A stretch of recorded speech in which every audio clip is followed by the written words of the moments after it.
Hello, I'm BLM Colorado State Director Doug Vilsack here at Canyons of the Ancients National Monument, and you're watching This Week at Interior. This Week at Interior. Secretary Haaland was in New Mexico and Colorado this week to highlight how President Biden's Investing in America agenda is restoring public lands and waters, strengthening Indian country and the use of indigenous knowledge, and building a next-generation conservation workforce through the Indian Youth Service Corps, part of the president's new American Climate Corps. In New Mexico's Acoma Pueblo, she highlighted a $480,000 grant to advance the Ancestral Lands Conservation Corps, or ALCC's, food sovereignty and historic preservation projects in collaboration with its partners. Later, the secretary traveled to Canyons of the Ancients National Monument in Colorado to meet with their ALCC trail crew. The monument, managed by the Bureau of Land Management, contains the highest known cultural site density in the country. And at Mesa Verde National Park in Colorado, she joined another ALCC team to learn how the park has been connecting Indian Youth Service Corps members with their ancestral lands through their work in different aspects of preservation and interpretation. Interior, the California Resource Agency, and other stakeholders this week broke ground on the latest phase of the Salton Sea Species Conservation Habitat Project, funded in part through the President's Investing in America agenda. The Bureau of Reclamation is investing $250 million through the Inflation Reduction Act over 5 years to fast-track implementation of the state's 10-year plan for dust suppression and aquatic restoration while enabling urgent water conservation.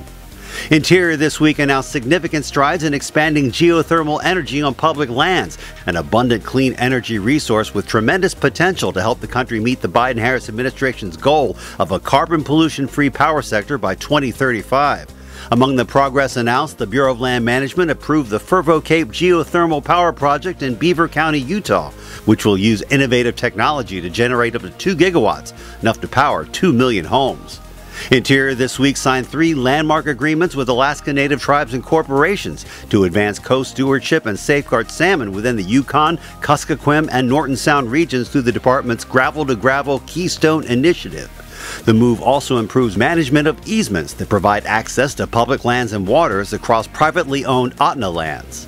Interior and the Department of Agriculture this week announced a final rule to strengthen Alaska tribal representation on the Federal Subsistence Board, or FSB, which manages subsistence use on federal lands and waters in Alaska.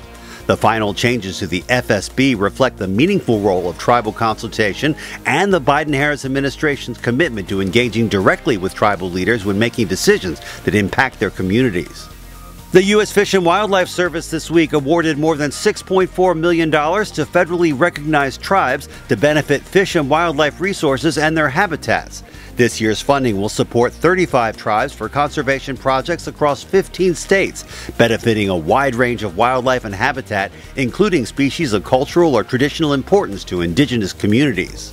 It's National Wildlife Refuge Week, a time for Americans coast to coast to get outdoors and enjoy the nation's largest network of public lands dedicated to wildlife conservation and managed by the U.S. Fish and Wildlife Service. Since 1903, National Wildlife Refuges have offered access to a host of popular activities while providing vital habitat for thousands of wildlife species. And our social media picture of the week, this big hairy fellow at Alaska's Arctic National Wildlife Refuge. It's a muskox, or umingmak in the Inupiat language, which means the bearded one. It's a name that honors their long flowing fur, perfect for offering protection against the relentless Arctic cold. Make sure you follow us on Facebook, Instagram, Twitter, and YouTube. That's This Week at Interior.